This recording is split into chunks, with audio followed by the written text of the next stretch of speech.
We're now live, it says.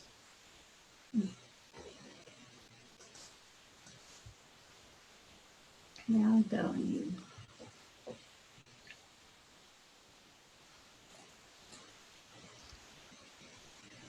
Okay, so we're now here for live. Yes, so we're here for our second webcast. We now calling our webcast Ministry Downunder Webcast. So we've officially got a name, so that's great. I'm here with Karen Stuckey today, and we're going to be talking about church accounting and finance today. So we've got Cecil Benjamin here as well. Hi, Cecil. Hi. Hi, Chris. Hi, Karen. Hi. Okay. Hello.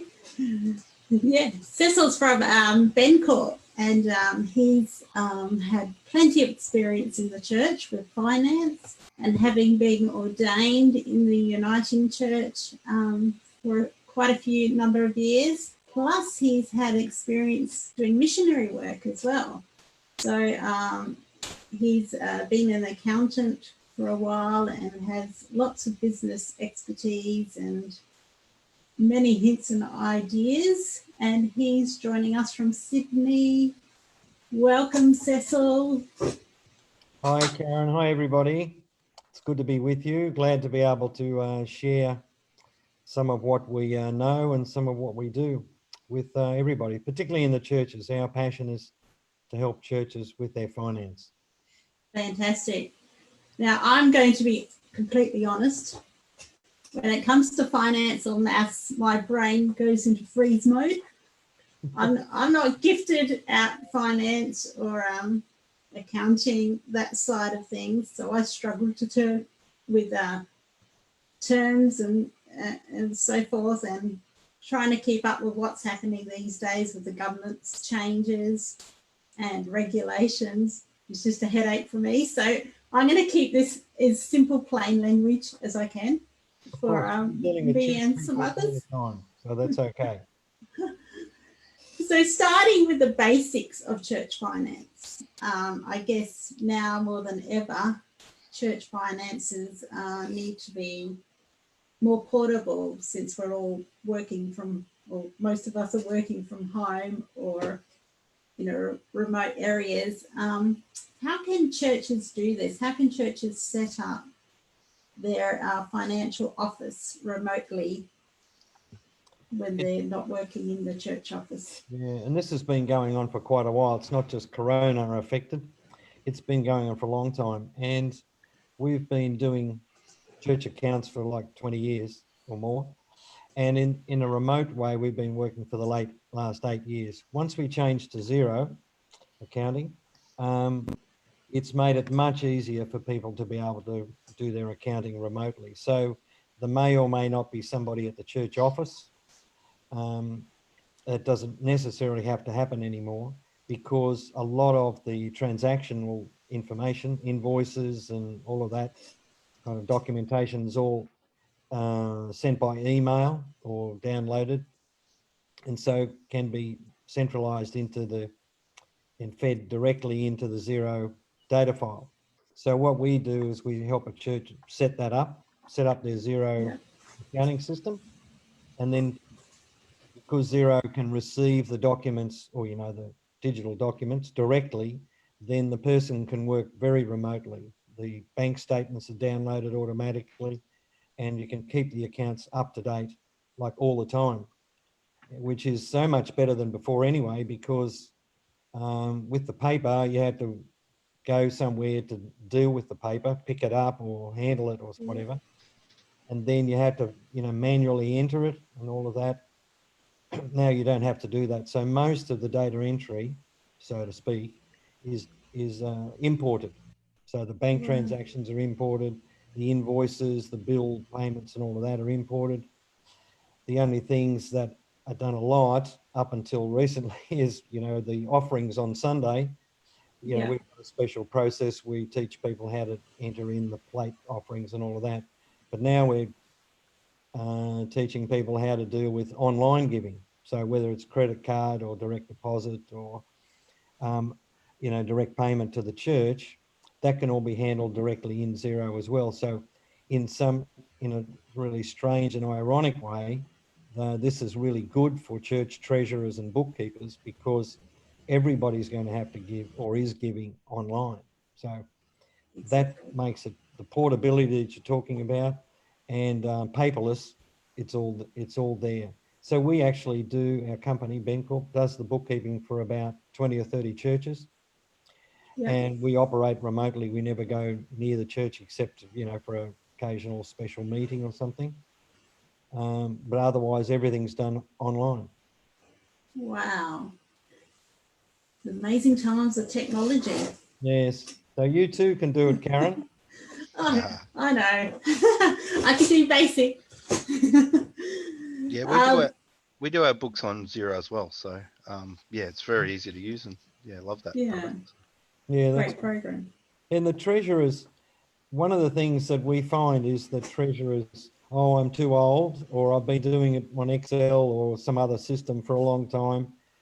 One of the good things about this is that we provide the training online and support. And it's like, as Chris said, it's really easy to pick up. And so it's easier to hand over to a new treasurer. So at the moment, a lot of churches have been having their AGMs and there's changeover in treasurers. So it's easy now with Xero to hand over from the old treasurer to new treasurer. And if the new treasurer is not sure, then they can just contact us and, you know, we'll provide either some direct training or just a little bit of support. So that's made life fantastic. very easy for church finance. Yes, it would.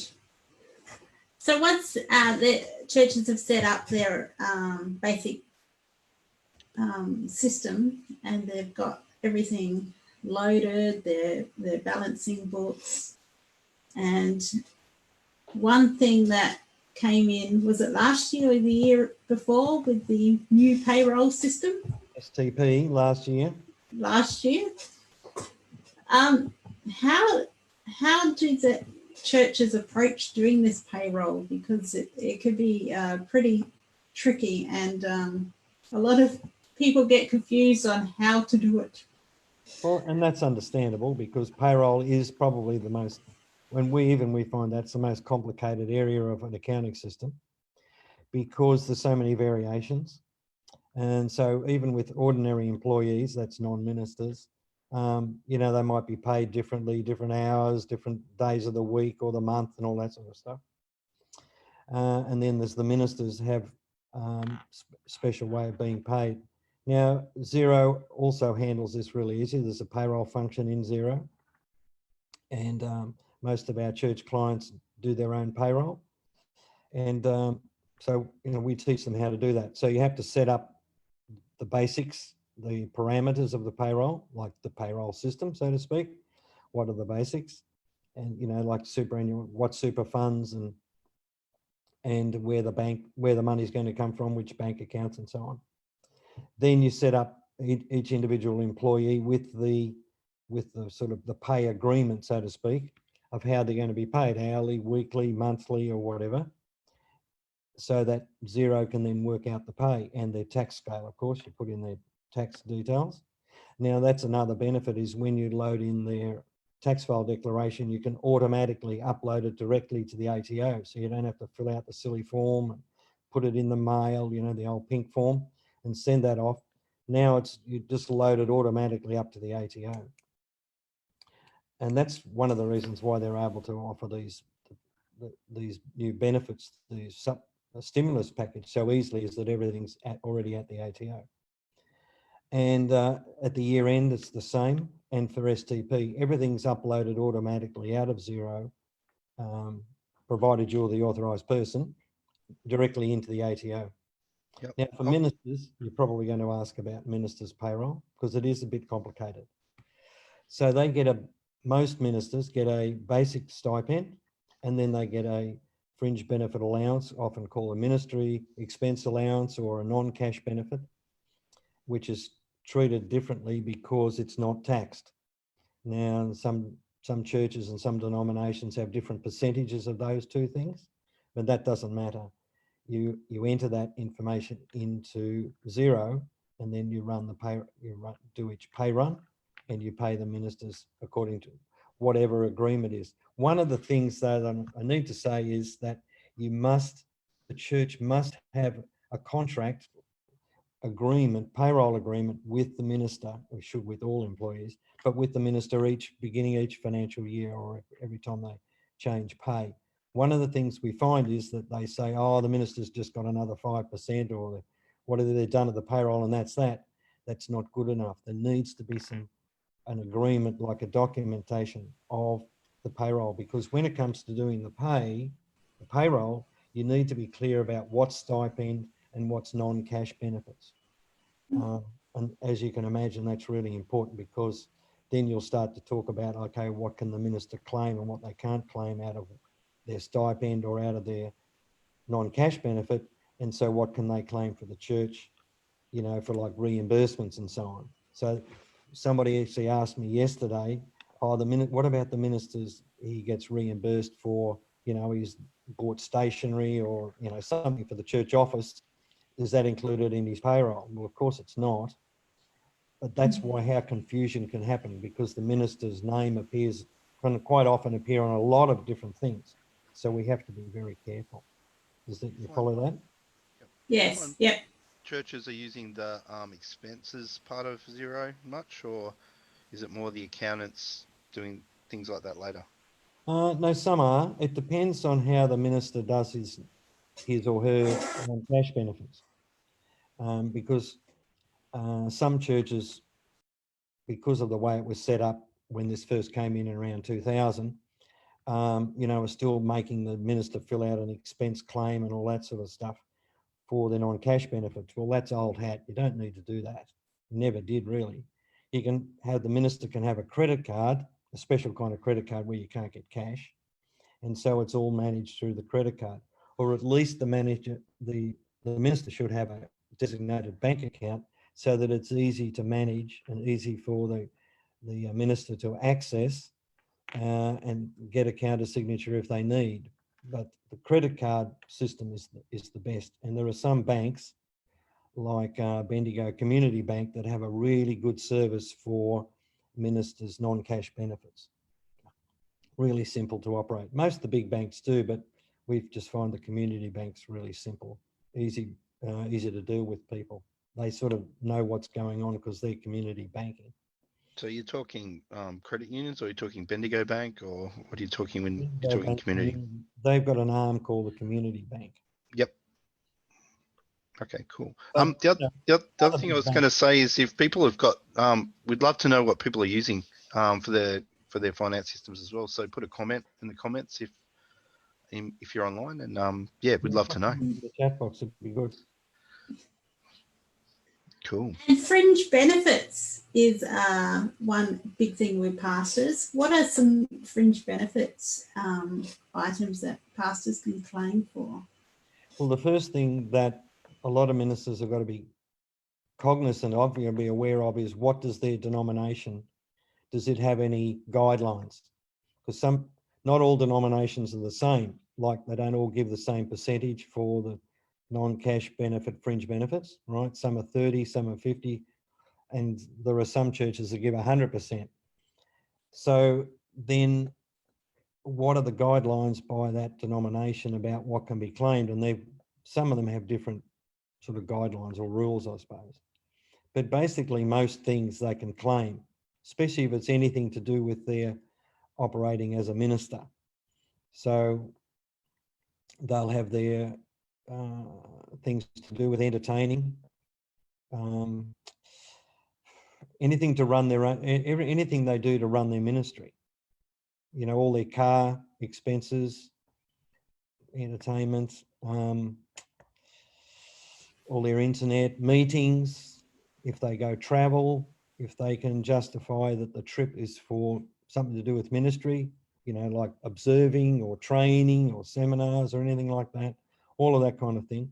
And that is where the church doesn't pay. So the church might, you know, the elders or the leaders of the church might decide they want to send the minister to a conference in Perth or, you know, overseas, you know, well, obviously the church will pay. And so it's best if that doesn't go through the minister.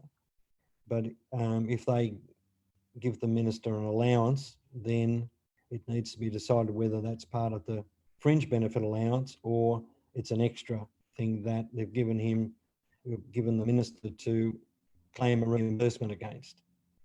So it's not really that tricky. It's just a matter of being careful. So the church where the minister is based needs to have its own guidelines. This is how we're going to run non-cash benefits or fringe benefits. This is what we're going to do. And so that it's clear for the minister, the treasurer, and sort of the congregation, because the congregation, they see the minister getting a percentage of their total package tax-free. So they want to make sure that, or the congregation not want to make sure, but they want to be sure that the minister is getting the benefit that they're entitled to. I think one of the reasons that ministers are privileged in this way is because they provide a great service to the community. And so the church doesn't have to pay such huge gross salaries. They can get this portion tax-free. And it's a way of sort of the community subsidising through the tax system, the churches being able to employ ministers. Because if we didn't have this, there'd be a lot of churches that would never be able to afford a minister.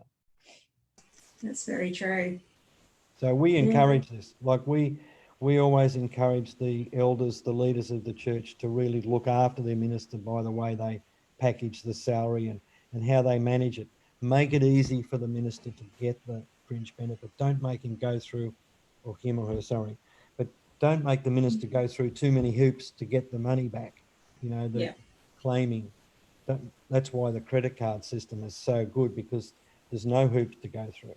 The only thing then is the claiming of the GST.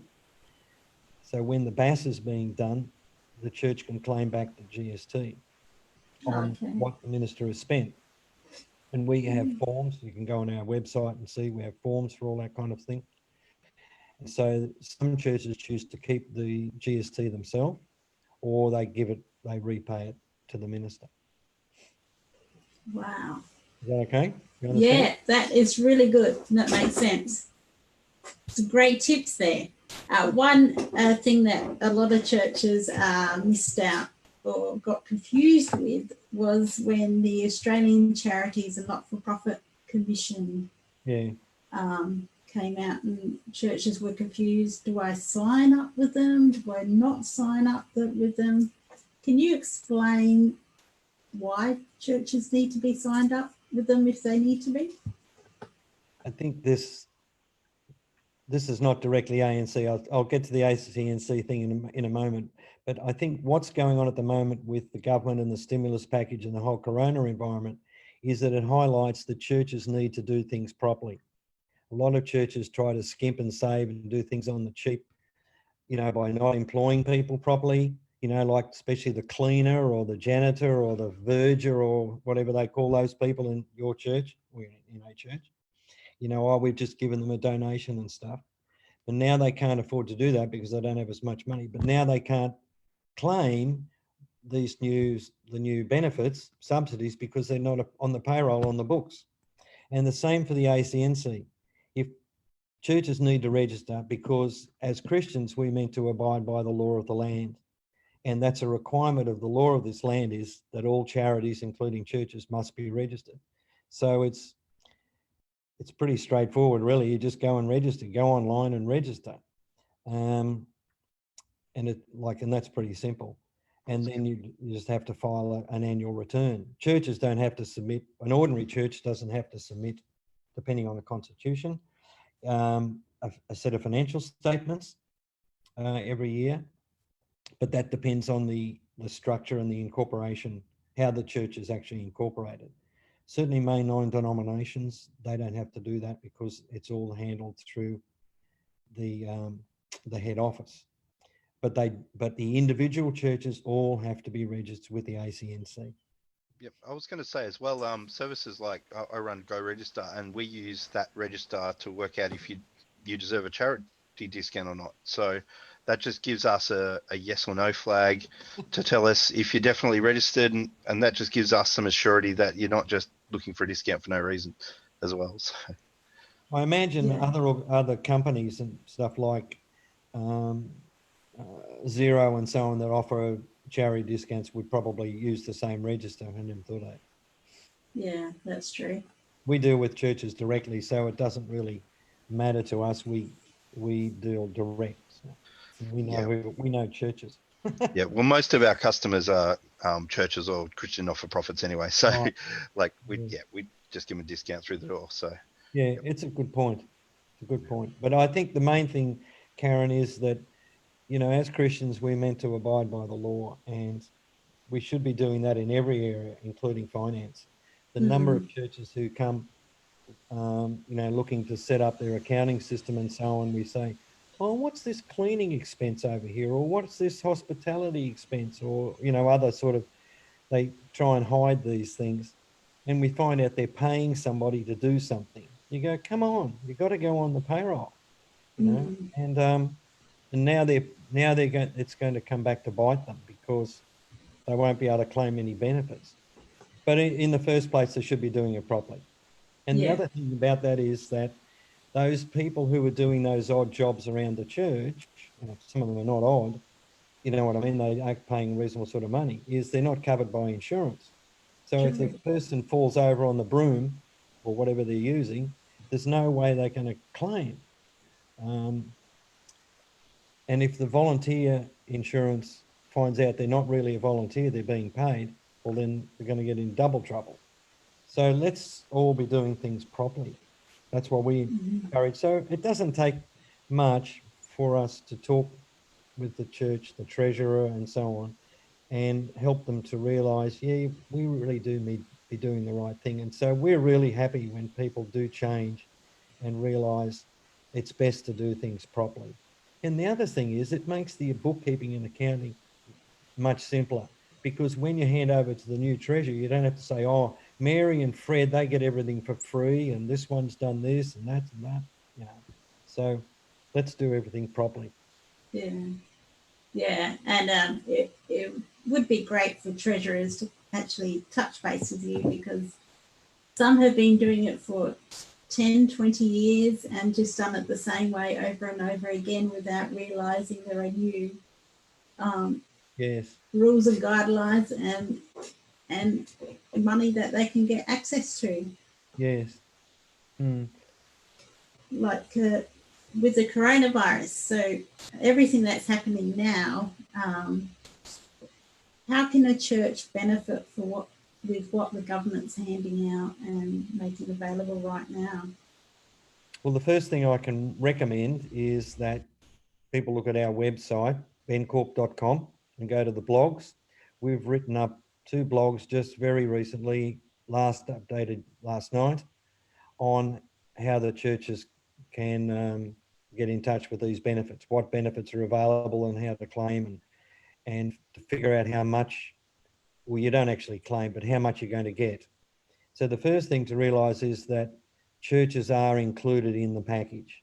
All churches and not-for-profits are included in the stimulus package. So the benefits flow if you're employing people. So here comes. If you've been employing that person as a cleaner, but you haven't been declaring them as a wage, then you're not going to get any benefit. But if you have been getting Mary or Fred or someone to do the cleaning and paying them, and you're treated them an employee, well, they're entitled to the benefit.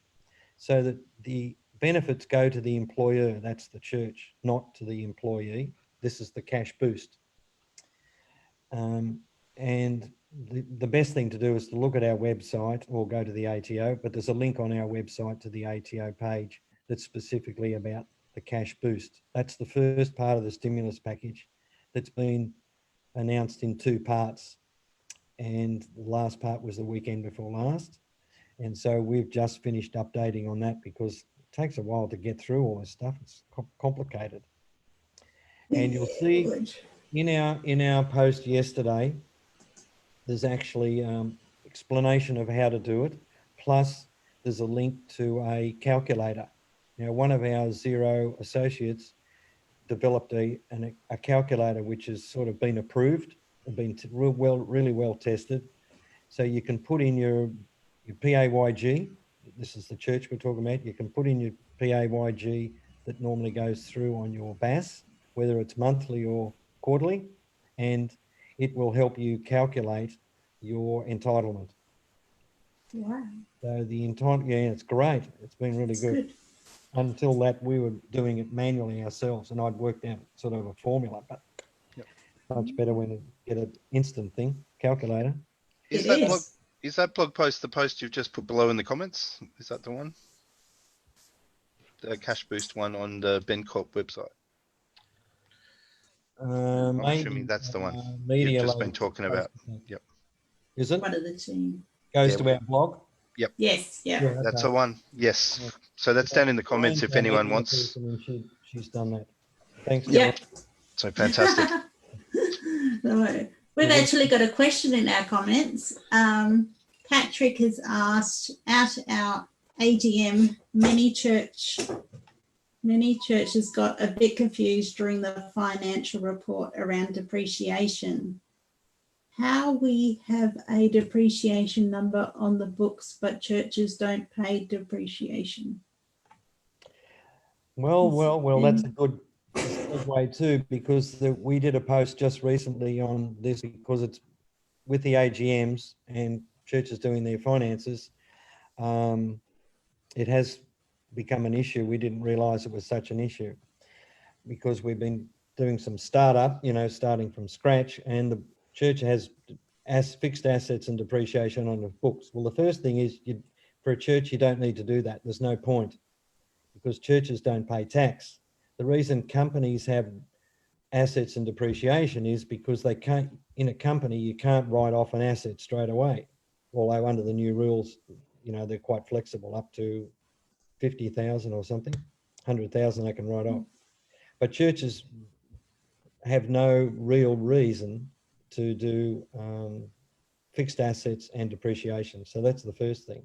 So if it's on the books, then best to figure out how to get it off the books, and to find a better way, because depreciation doesn't do anything. It's only for tax purposes. It's a way of creating an expense for an old expenditure. It doesn't create cash. So we've found churches, we've got a lot in depreciation, and so we look at the bank balance and there's hardly anything there, for a big expenditure. So you've been wasting your time. So people think that because they've created a provision or depreciation, they've got money ready to do a new development or a big repair or something. That's false. It's living in a dream. It's better, and as I said when we wrote the article, a better way is to do your budgeting better. The only way to have money in the bank is to budget for it and to save. So there needs to be probably a bank account set aside, saving for something or other, or just saving for the next big thing that will come along. And then that becomes part of the equity of the church, equity being the stakeholders' funds. Do you understand that? It's not too Yes, I do. Yeah. So you've got to have money in the bank, and depreciation doesn't create money in the bank. All it is it's a mechanism that was created long time ago to enable businesses to write off assets over a long period of time. So if you spent $100,000 on a new building, but on a new something or other for your church, new lot of pews or something for your church, then you would have written it off. But these days, if you buy the pews, you've got to have the money in the bank or you get a loan, right? So depreciating it over a long period of time doesn't make sense. Whereas a business, they spend $100,000 this year. Well, the tax department's not going to let them claim that whole $100,000 in one go. They'll say, you've got to write this off over 5 years. So they take that and take $20,000 year by year against their P&L, profit and loss. Churches don't need to do that. So if you're in a church, and Patrick, and they've been doing that, then you can contact me and we talk about how to do it. But basically, it's better to get it off your books and look at your budgeting and look at your cash situation. I hope that helps. The other thing I was going to ask was about there's a lot of people doing ministry, like in their own ministry, like a sole trader type ministry. Yes. Have you got any advice for them in this time, like with these the cash injections and the extra things the government's giving out. You mean like for us, don't you, Chris? Yeah, well, for us. And many others out there. For us. Yeah. Oh, yeah. That sounds self-seeking, but that's not why I asked. Like, because I know we're in an okay position at the moment, but there's many other people that can't go out, or they're trying to find places to preach online because they can't go to churches at the moment and things like that, or other things like that. So, well, the first thing they need to do, people like that, is if they're preaching online generally, then they need to find a way of getting a donation box on their however they stream. If they're preaching specifically, which you can do to a congregation, like you might be a guest preacher at a church in wherever somewhere, then they need to have a way of collecting a love offering for you or giving you a donation or something. I think those kinds of things that churches and ministries have always done, there's no reason why we still can't do it. It's just online, that's all. So you can have guests and still pay them. That's the way businesses operate. yeah. Well, that was, okay. For the so-called self-employed ones, in the new package for job keeping, there is a section in there for which I've only just been researching today because it's only just come out. You need to go to, we'll put up a link, and Lorraine might be able to do this, to that jobs, it's Job Keeper, it's called, on the ATO, on the government website. And that provides some facility for sole traders, which also would include sole ministry people. Yep. The other thing is, if you're been in a sole trader situation and you're not actually paying yourself as an employee, well, then you're covered. Well, you could be covered by those provisions. Otherwise, you've got to go out and apply for New Start, which is job seeker now, I think they call it. Yeah. Yeah. So talking about the government and all their offers they have for us, the stimulus package, does that have anything to do with the church? Absolutely, it does, because most churches employ somebody, the minister and or others, and so it's covered. So you should look at the our blog on which covers this. Yep. And the one that go yes. So the stimulus package at the moment is in like two main things. One's called Cash Boost, and we've got a detailed write-up on that on our blog. And that's the one where the church will get a credit in its activity statement account with the ATO according to the PAYG that it's paid, or that it will be liable to pay in the March quarter. Fantastic. All right. And so the rest of the package, the Cash Boost package that flows from that, is based on that first entitlement. Okay. Now, the church doesn't get the cash unless its activity statement is in credit. So if for some reason it's not in credit, then it will be netted against that. So if there's a church got a big outstanding BAS that it owes, then it may not get any money. But chances are, with most churches, that they will get the money. So after they lodge their BAS, and it all happens automatically, they could end up with a cash deposit in their bank account after that's settled at the ATO, so that you don't apply for anything, you don't have to fill out any forms or anything like that. It happens. Right. But there is that calculator I mentioned before on the blog on our website. So the church treasurers are ringing us now. You know, how much are we going to get and all this sort of stuff. So that's why we're trying to keep ahead of the game by, doing these blogs. So the second part of the stimulus package we've just talked about, as well as this Job Keeper one, which is helping to keep the staff. So you can get up to $1,500 a fortnight for staff people if necessary. So you have to prove, now this is the problem for churches, you have to prove that the income has gone down by, the turnover, the income has gone down by 30% since this time last year. Now, if the church hasn't been declaring its income on its BAS it's a bit hard to prove you've gone down by 30%. So, and that's something to do with the way churches have reported their offerings, whether they've been reporting them as free or exempt from GST and all of that. So the church would have to look at the way it's doing its best. I mean, it's too late now, but this shows how people should have been thinking about all this kind of stuff all the time. You can't, like you said before, just because it's been done this way for the last 20 years doesn't mean the way we should be doing things, you know, when it's over a job. So anyway, we've learned. Yep. So I hope churches do take advantage of this, and if they need help, you know, send us an email. It's the quickest. Yes, Cecil is your man. Well, our team is not necessarily. The team. Behind every great man's a great team.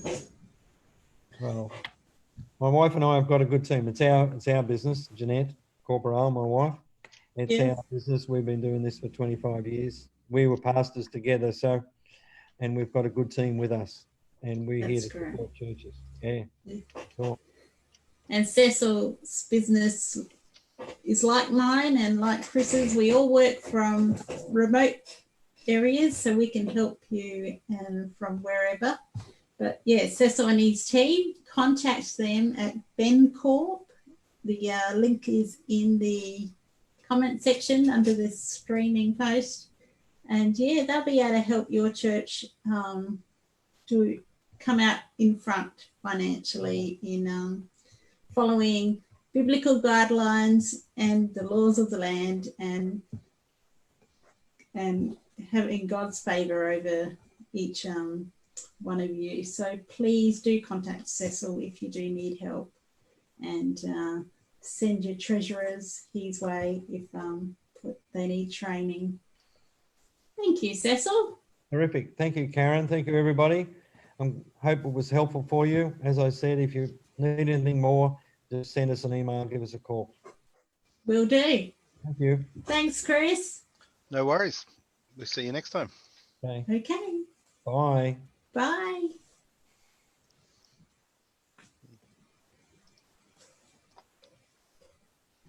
Okay.